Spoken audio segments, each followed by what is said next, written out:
Umat yang terkasih, kesempatan ini saya akan sedikit menjelaskan tentang beberapa hal praktis yang harus kita perhatikan sebagai umat setiap kali kita merayakan perayaan Ekaristi. Mungkin ada begitu banyak pertanyaan-pertanyaan dari umat tentang bagaimana merayakan Ekaristi dengan baik dan benar. Nah, ini saya memberikan beberapa penjelasan praktis, mudah-mudahan bisa berguna bagi umat supaya kita bisa merayakan Ekaristi dengan baik dan benar. Dan kalau kita merayakan Ekaristi dengan baik dan benar, kita boleh semakin mengalami Tuhan yang dekat dengan kita di dalam perayaan Ekaristi.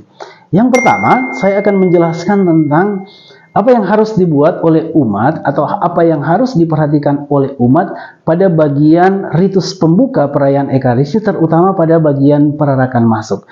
Nah, umat yang terkasih, satu hal yang perlu kita sadari bahwa perarakan masuk itu selalu berpusat pada Kristus. Atau pada bagian awal perayaan Ekaristi selalu pusatnya adalah Kristus.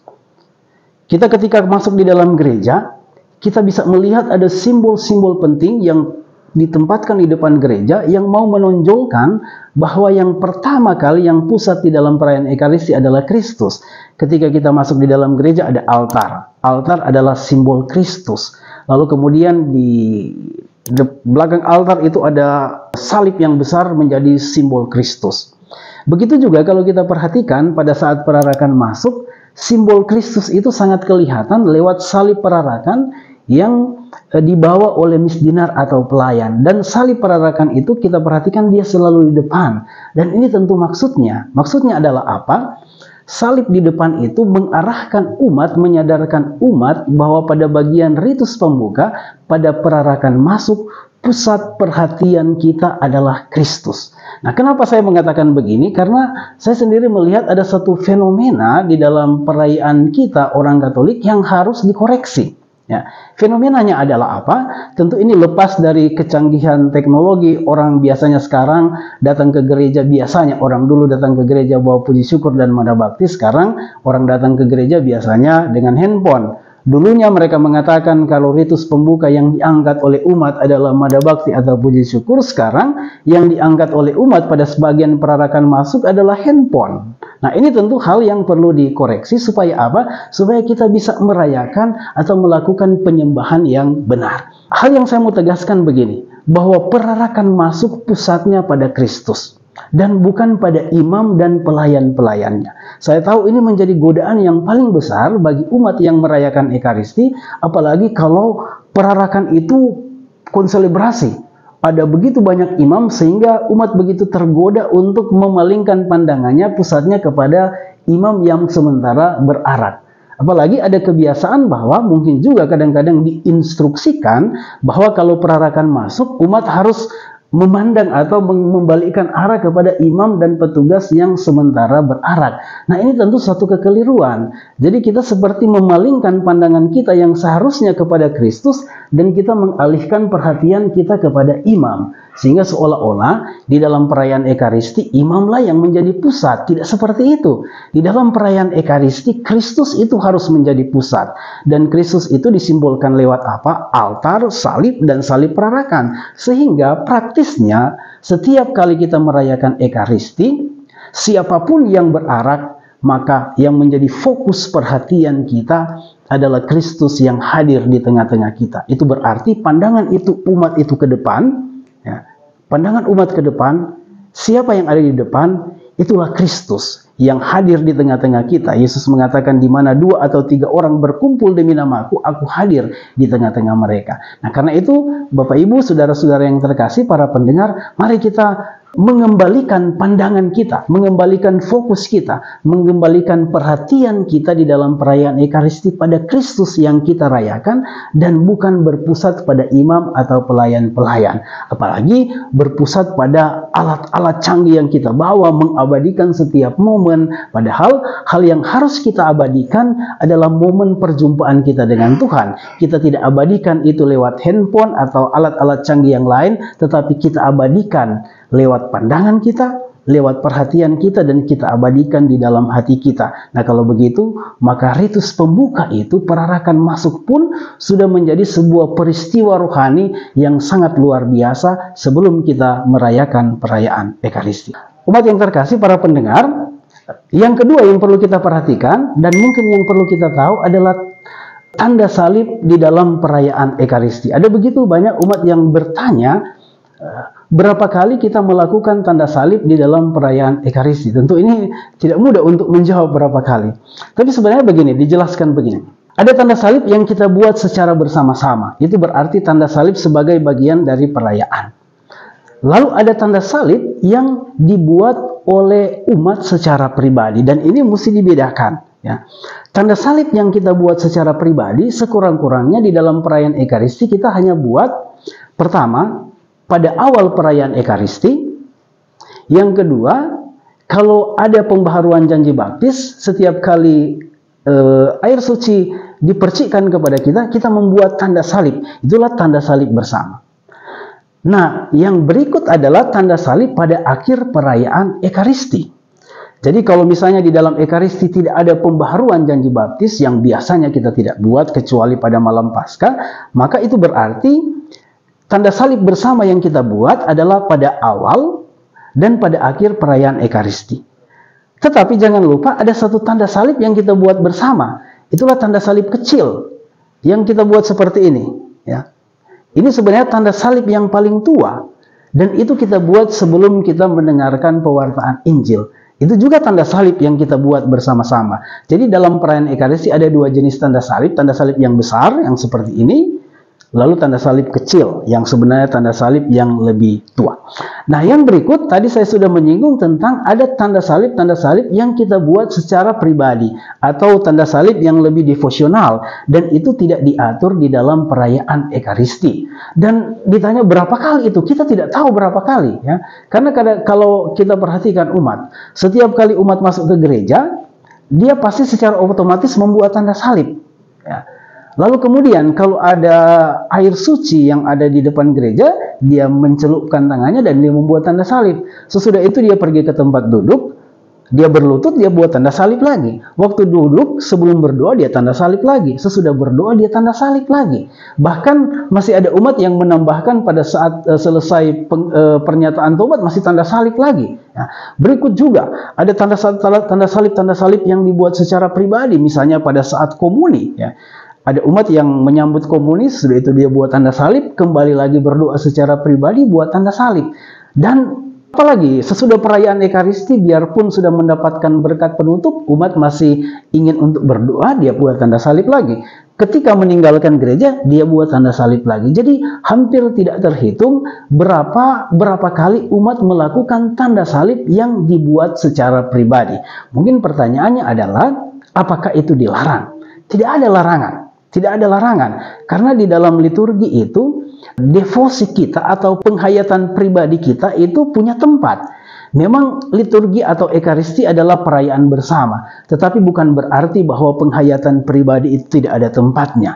Nah, tentu yang harus diperhatikan adalah jangan sampai di dalam perayaan Ekaristi yang lebih banyak ditonjolkan adalah penghayatan pribadi.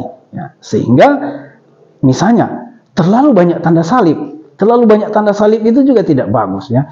Nah, nanti itu akan mengesankan seolah-olah Ekaristi adalah perayaan saya, sehingga saya bilang kapanpun saya mau buat, ini kan penghayatan saya. Nah, kadang-kadang orang mengatakan begitu ya, ini kan saya punya penghayatan, siapa yang mau melarang? Nah, umat sekalian dan para pendengar, memang di dalam perayaan Ekaristi dibutuhkan kerendahan hati di dalam diri kita untuk lebih menonjolkan apa yang menjadi perayaan gereja, ketentuan gereja, dan kita rendah hati untuk menomorduakan kita punya penghayatan. Tentu sekali lagi kalau bertanya berapa kali kita harus tanda salib di dalam gereja, nah, ingat saja bahwa ada tanda salib yang kita buat secara bersama, dan itu sebenarnya yang harus prioritas.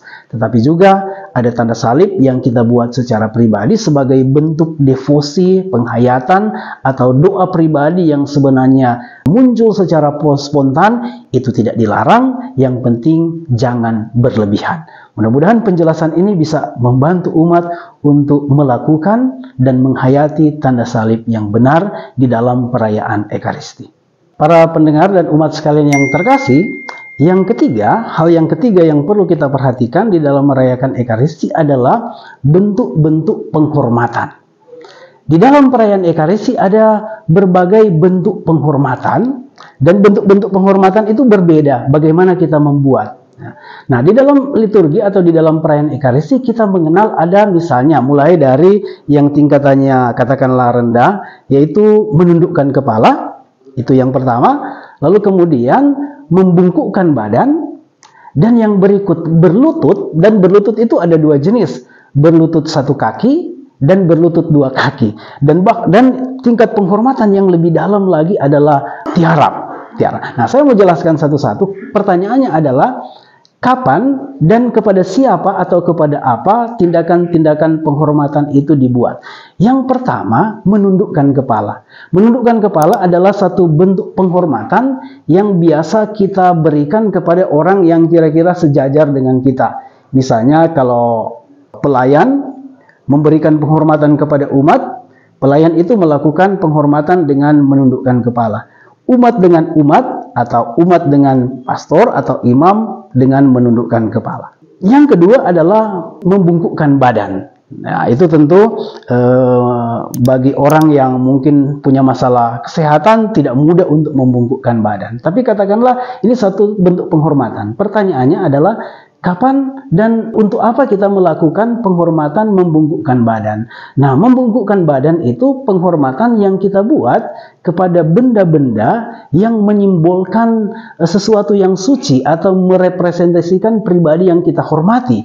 Misalnya di dalam perayaan Ekaristi kita melihat ada altar, kita punya altar. Nah, altar itu satu benda yang menjadi simbol kehadiran Kristus, atau salib. Salib juga menjadi satu benda yang menjadi simbol kehadiran Kristus, atau di dalam gereja kita punya patung-patung yang menjadi representasi atau simbol kehadiran dari orang yang kita hormati. Nah, terhadap benda-benda seperti itu, salib, altar, atau bahkan patung-patung, itu kita melakukan penghormatan dengan membungkuk. Jadi tidak cukup menundukkan kepala, karena yang kita hormati itu tingkatannya itu lebih tinggi. Kalau kita mau menghormati uskup, nah, uskup pun ya sebagai manusia seperti kita, tetapi di dalam liturgi karena dia lebih tinggi dari imam, maka uskup itu dihormati dengan membungkuk dan bukan dengan menundukkan kepala saja. Lalu yang berikut, berlutut. Berlutut adalah penghormatan yang kita berikan untuk menghormati sakramen Maha Kudus. Nah, tadi saya menyinggung ada dua jenis berlutut, berlutut satu kaki dan berlutut dua kaki. Nah, mungkin sebagai satu catatan, berlutut itu memiliki artinya kalau anggota tubuh kita dalam arti lutut, entah satu lutut atau dua lutut, itu menyentuh bumi, atau kalau di gereja berarti dia menyentuh lantai, ya. Jadi tidak cukup kalau kita hanya berlutut secara simbolis. Berlutut disebut berlutut dan punya makna kalau anggota tubuh kita itu menyentuh lantai. Itu kan bentuk perendahan diri kita. Nah, kembali ke tadi, jadi berlutut itu sebagai sikap atau penghormatan yang kita tunjukkan kepada Kristus dalam bentuk sakramen Maha Kudus. Nah, ada dua, berlutut satu kaki, berlutut dua kaki. Kapan kita berlutut satu kaki? Nah, berlutut satu kaki itu kita berikan penghormatan kepada sakramen Maha Kudus. Misalnya, kalau kita masuk di dalam gereja, dan kita lihat bahwa di dalam gereja ada tabernakel, ada lampu kudus yang bernyala, kita tahu bahwa di situ ada sakramen Maha Kudus. Itu berarti setiap kali kita masuk gereja atau bahkan lewat di dalam gereja yang ada sakramen Maha Kudus, kita melakukan berlutut satu kaki sebagai bentuk penghormatan kita kepada sakramen Maha Kudus yang hadir di dalam gereja. Kalau tidak ada sakramen Maha Kudus di dalam gereja, maka kita masuk gereja cukup membungkukkan badan. Karena yang kita hormati adalah altar atau salib. Kembali lagi kepada berlutut. Nah, sekarang berlutut dua kaki. Itu maknanya apa? Berlutut dua kaki itu sebagai penghormatan yang kita lakukan pada saat kita melakukan adorasi. Jadi adorasi sakramen Maha Kudus. Jadi saya datang benar-benar dengan maksud untuk melakukan adorasi. Beda dengan yang pertama. Saya datang menghormati, tidak bermaksud untuk melakukan adorasi, tetapi karena di situ ada sakramen Maha Kudus, saya harus hormati dengan cara apa? Berlutut satu kaki. Tapi kalau saya datang untuk melakukan adorasi kepada sakramen Maha Kudus, misalnya di dalam salve atau adorasi-adorasi atau di dalam perayaan Ekaristi, maka kita tentu kita yang masih sehat harus melakukan penghormatan dengan berlutut 2 kaki. Nah, mungkin para pendengar umat sekalian sering mengikuti salve. Nah, salve itu kita tahu setiap kali kita mengikuti salve, kita selalu berlutut. Nah, idealnya berlutut 2 kaki. Syukurlah kalau di gereja kita punya tempat berlutut.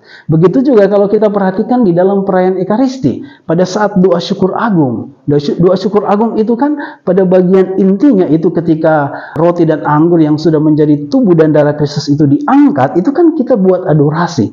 Nah, sikap kita pada saat itu adalah kita berlutut sebagai bentuk penghormatan. Kecuali yang mungkin tidak ada tempat untuk berlutut, bisa berdiri. Tetapi kita yang punya tempat berlutut, penghormatan itu kita lakukan dengan berlutut 2 kaki.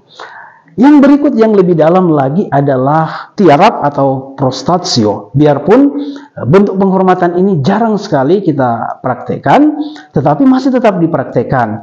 Sekurang-kurangnya 1 tahun 1 kali kita bisa melihat imam melakukan prostatio. Itulah pada saat ibadat Jumat Agung, sebelum pada bagian pembuka tidak ada apa-apa di situ, imam masuk dengan diam-diam dan dia melakukan prostatio atau tiarap sebagai bentuk penghormatan yang sedalam-dalamnya.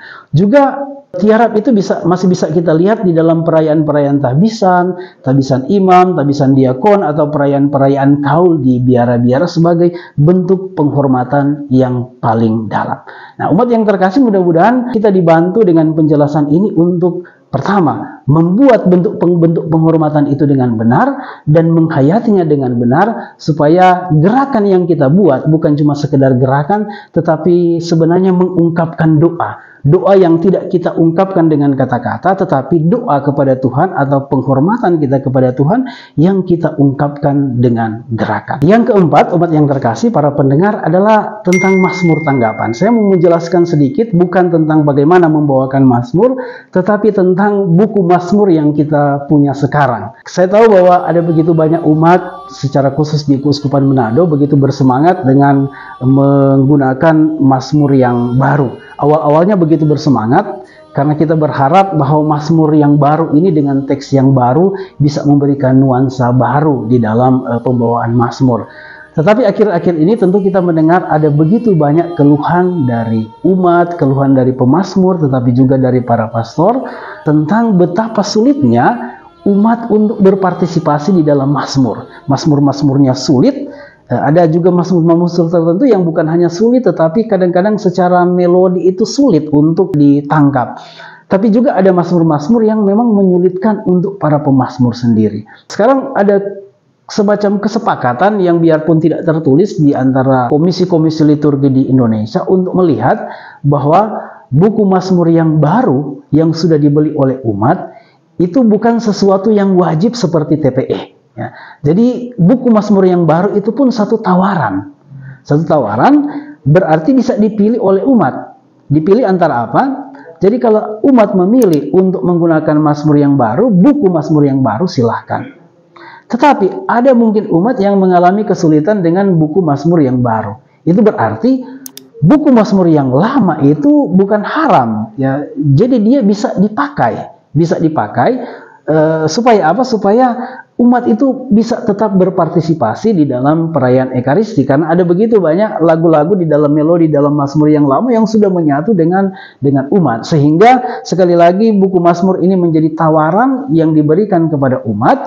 Tinggal umat sendiri, pastor parokinya atau seksi liturgi mau menentukan mau pakai buku Mazmur yang baru, silahkan. Mau pakai yang lama, kembali ke yang lama silahkan, atau bisa menggunakan kedua-duanya. Sehingga terhindar dari kesan seolah-olah buku Mazmur yang baru ini diwajibkan. Kita sadar menyadari bahwa sekarang ternyata tidak mudah untuk menyanyikan lagu-lagu atau Mazmur di dalam buku Mazmur yang baru ini. Mudah-mudahan kita, umat, mungkin para petugas liturgi, pastor paroki bisa menemukan solusi yang terbaik. Supaya apa? Supaya ini tujuan utamanya. Supaya apapun itu, buku apapun, yang paling penting adalah umat bisa berpartisipasi. Hal yang kelima yang harus kita perhatikan adalah pada bagian doa syukur agung, terutama pada bagian konsekrasi. Konsekrasi itu bagian inti dari doa syukur agung. Kita orang Katolik percaya bahwa pada saat itulah yang ada di atas altar itu bukan lagi roti dan anggur biasa, tetapi telah berubah menjadi tubuh dan darah Kristus. Karena itu yang diangkat oleh imam roti dan anggur itu, yang kelihatan roti dan anggur bukan lagi roti dan anggur biasa, tetapi sudah menjadi tubuh dan darah Kristus. Karena itu pada bagian konsekrasi doa syukur agung, kita itu sebenarnya sementara mengadakan adorasi. Nah, tadi saya sudah jelaskan, sikap yang tepat untuk sebuah adorasi sakramen Maha Kudus adalah berlutut. Itu sudah penghormatan yang sangat-sangat tinggi. Nah, kalau kita perhatikan, pada saat doa syukur agung, posisi umat adalah apa? Berlutut. Itu berarti secara liturgi, sikap kita berlutut pada saat doa syukur agung, itu sudah bentuk penghormatan kita yang paling tinggi. Jadi secara liturgi, kita tidak membutuhkan penghormatan lain lagi. Karena berlutut itu sudah merupakan penghormatan yang paling tinggi. Biarpun masih ditambahkan di dalam TPE, misalnya imam ketika roti dan tubuh dan darah Kristus diangkat, imam itu melihat, umat juga melihat atau memandang tubuh dan darah Kristus yang dipertunjukkan. Nah, pertanyaan yang sering sekali ditanyakan oleh umat adalah praktek konsekrasi tubuh dan darah, roti dan anggur menjadi tubuh dan darah Kristus, terutama pada saat tubuh dan darah Kristus itu diangkat, lalu umat merasa tidak cukup hanya berlutut, tetapi juga ada gerakan-gerakan penghormatan lain. Nah, pertanyaannya adalah, apakah gerakan-gerakan itu dilarang? Nah, sebenarnya kalau kita perhatikan, di dalam perayaan Ekaristi atau di dalam TPE, tidak dituliskan gerakan-gerakan itu. Tetapi, tidak ditulis bukan berarti dilarang. Nah, inilah yang sebenarnya yang disebut dengan bentuk inkulturasi liturgi. Inkulturasi liturgi maksudnya apa? Jadi kita bisa mengambil alih bentuk penghormatan yang khas kebudayaan kita, dan kita bisa pakai itu di dalam liturgi supaya apa? Supaya penghormatan yang khas yang kita buat itu membantu kita untuk semakin menghormati Yesus yang sementara ada di depan kita. Nah, kita tahu orang Jawa atau orang Bali, mereka merasa bahwa kalau penghormatan itu hanya dengan sikap berlutut itu belum cukup. Atau bahkan saya sering mendengar bahwa untuk orang Jawa misalnya, justru kalau kita melihat secara langsung, itu bukan bentuk penghormatan. Orang tidak mau melihat secara langsung. Nah, lalu kemudian kebiasaan itu lalu dibawa di dalam liturgi, bukan hanya gerakan tetapi cara memandang, dan itu kita lihat pertama-tama di dalam perayaan-perayaan misa, yang dimana umatnya itu kebanyakan orang Jawa atau orang Bali, yang mereka mengambil bentuk penghormatan tradisional, misalnya mengangkat tangan, ya, dengan tidak mau memandang tetapi menundukkan. Nah, itu adalah bentuk ungkapan penghormatan tradisional yang ternyata dianggap bagus dan kemudian dipakai di dalam liturgi. Itu yang disebut dengan bentuk inkulturasi. Jadi menggunakan cara penghormatan budaya yang biasa di masyarakat tertentu dan kita pakai di dalam liturgi dengan tujuan apa? Supaya orang yang menghormati itu lebih merasa dalam karena dia menggunakan satu bentuk penghormatan yang menyatu atau terbiasa dengan dia. Nah, ternyata bentuk-bentuk penghormatan itu menjadi populer bukan hanya untuk orang Jawa, orang Bali, tetapi juga untuk kita orang Manado. Ya, di tempat-tempat lain penghormatan seperti itu. Nah, sekali lagi bentuk-bentuk penghormatan itu tidak dilarang. Ya, tidak dilarang dalam arti yang paling penting kan adalah bagaimana kita mengungkapkan penghormatan kita kepada Tuhan dengan menggunakan bentuk-bentuk yang terbiasa dengan kita di dalam kebudayaan kita. Nah, tentu sekali lagi seperti catatan awal saya, perayaan liturgi adalah perayaan gereja. Bentuk-bentuk yang tadi adalah bentuk-bentuk devosional atau semacam penghormatan pribadi. Penghormatan-penghormatan pribadi seperti itu atau cara-cara penghormatan pribadi tetap ada tempat di dalam liturgi, tetapi yang harus kita perhatikan adalah jangan sampai yang penghormatan-penghormatan pribadi begitu ditonjolkan sehingga penghormatan gereja itu malah dinomorduakan. Ya. Mestinya terbalik. Jadi yang paling pertama diprioritaskan adalah penghormatan yang dianjurkan oleh gereja. Misalnya berlutut. Lalu yang nomor dua adalah tambahan-tambahan adalah sikap-sikap devosional kita. Nah, tentu yang mesti kita hindari adalah kecenderungan begini. Kecenderungan saling mempersalahkan. Ya. Yang terbiasa berlutut mempersalahkan mereka yang menggunakan gerakan-gerakan tambahan lain. Atau sebaliknya, mereka yang terbiasa menggunakan gerakan-gerakan penghormatan lain, lalu kemudian mencela atau menghakimi atau menegur orang yang hanya berlutut. Itu yang tentu dihindari. Nah, karena setiap kebudayaan, setiap bangsa memiliki cara penghormatan sendiri yang mungkin terikat untuk bangsa itu atau untuk kebudayaan itu. Nah, tentu sekarang kita tidak bisa melarang. Ya, tidak bisa melarang. Tidak ada larangan untuk itu. Bahwa apakah di dalam konsekrasi kita hanya bisa berlutut? Kalau orang berlutut itu sudah cukup sebagai penghormatan yang paling tinggi. Tetapi kalau kita merasa bahwa saya membutuhkan bentuk lain untuk mengungkapkan penghormatan kepada Sakramen Maha Kudus, silahkan, sejauh itu tidak mengganggu perayaan liturgi. Nah, sejauh ini saya perhatikan bentuk-bentuk penghormatan tambahan yang diperhatikan untuk umat, saya merasa baik, tidak mengganggu perayaan liturgi, tidak mengganggu orang lain. Hanya memang kadang-kadang yang menjadi masalah adalah di dalam perayaan liturgi itu muncul ketidakseragaman di dalam bentuk penghormatan. Nah, ini tentu menjadi satu yang masalah. Karena apa?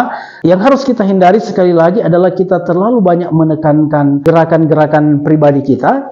Lalu kemudian karena yang terlalu banyak ditekankan adalah gerakan pribadi atau penghayatan pribadi, sehingga namanya kan pribadi, setiap orang punya caranya, sehingga yang akan muncul adalah keanekaragaman gerakan. Itu perlu dihindari.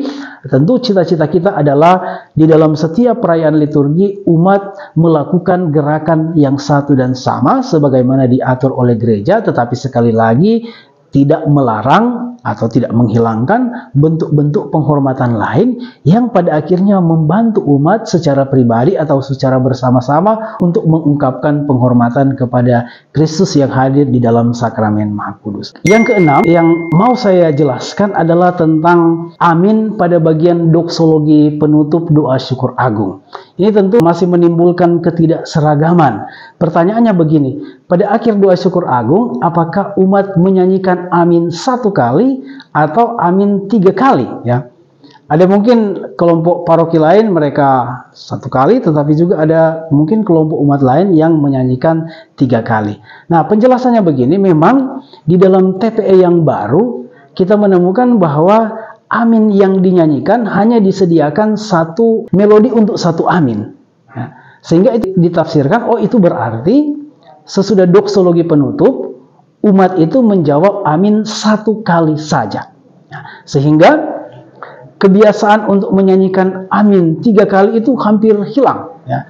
Bahkan kadang-kadang saya perhatikan di dalam gereja sudah diinstruksikan amin 1 kali. Atau bahkan ada umat yang terlanjur membawakan amin 3 kali langsung ditegur oleh umat yang lain. Nah, penjelasannya seperti ini. Amin 3 kali itu tidak haram. Amin 3 kali itu ungkapan kemeriahan. Misalnya kalau kita perhatikan di dalam TPE, Haleluya itu kan hanya ditulis 1 kali. Tetapi kita menyanyikan Haleluya itu bukan hanya satu kali. Karena itu ungkapan kemeriahan. Sehingga yang bisa kita buat adalah seperti ini. Dan mudah-mudahan ini menjadi sebuah keseragaman bagi kita. Kita tidak menghilangkan amin yang dinyanyikan 3 kali. Sehingga prinsipnya begini. Kalau doa syukur agung itu, atau doksologi penutup doa syukur agung itu, diucapkan oleh imam, berarti tidak dinyanyikan, maka umat menjawab dengan amin yang diucapkan 1 kali. Tetapi, kalau doksologi itu, bagian akhir doa syukur agung itu, dinyanyikan oleh imam, maka umat bisa menjawab amin 3 kali. Dan itulah yang disebut dengan amin meriah. Nah, uskup kita sudah mempraktekkan itu, biarpun dia selalu memberikan instruksi umat menjawab dengan amin 3 kali. Nah, supaya kita bisa seragam, kita bisa mempraktekkan seperti itu, supaya apa? Supaya amin meriah itu tidak dihilangkan, supaya memang doksologi penutup sebagai bagian akhir dari doa syukur agung, doa yang sangat meriah, doa yang sangat penting, kita puncaki dengan seruan amin yang sangat meriah. Itulah amin 3 kali. Kadang-kadang kalau amin 1 kali terasa ada sesuatu yang kurang, seperti melodinya itu belum selesai. Maka ada baiknya kita kembali lagi kepada kebiasaan kita yang lama, yang tentunya sangat bagus, menghidupkan kembali amin yang kita nyanyikan 3 kali. Untuk apa? Untuk mengungkapkan kemeriahan dari perayaan yang sementara kita rayakan.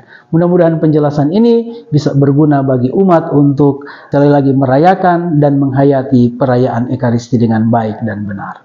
Ya, para pemirsa, para pendengar, umat sekalian, yang ketujuh, saya mau menjelaskan berkaitan dengan tata cara komuni.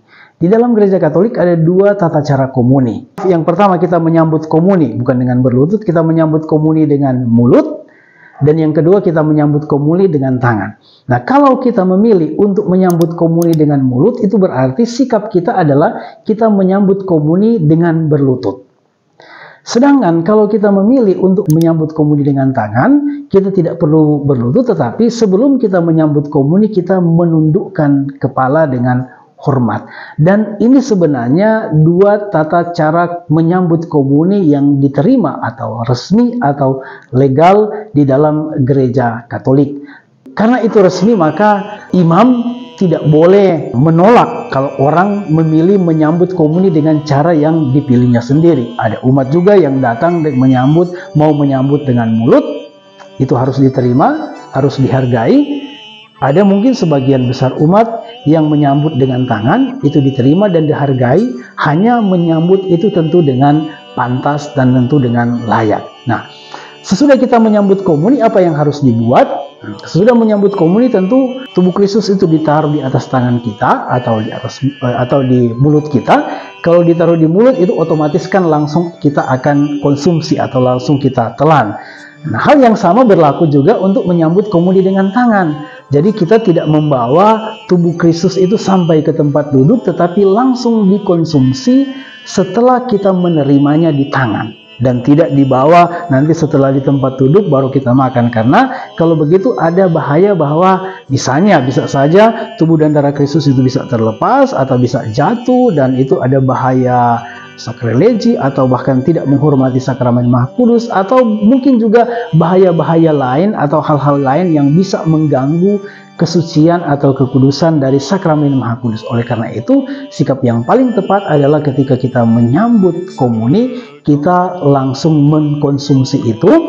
Sesudah itu kita kembali ke tempat duduk. Nah, apa yang kita buat? Kita baru saja menerima sakramen Maha Kudus atau menerima Kristus di dalam tubuh kita. Itu berarti perlu ada sebuah sikap batin, karena Kristus itu yang baru saja masuk di dalam tubuh kita, sehingga sikap yang paling penting, yang paling utama kita buat adalah bisa saja orang meresapi Kristus yang hadir dengan hening saja, atau bisa dengan berdoa, tetapi bukan dengan langsung bercakap-cakap atau melakukan aktivitas lain yang mengesankan bahwa kita tidak menghormati Kristus yang sementara yang baru saja masuk atau baru saja hadir di dalam hidup kita. Nah, semoga penjelasan ini membantu kita umat untuk bersikap yang benar, memberikan penghormatan yang benar setiap kali kita menyambut komuni, setiap kali kita menyambut Kristus yang kita sambut di dalam diri kita, sehingga Kristus hadir di dalam diri kita.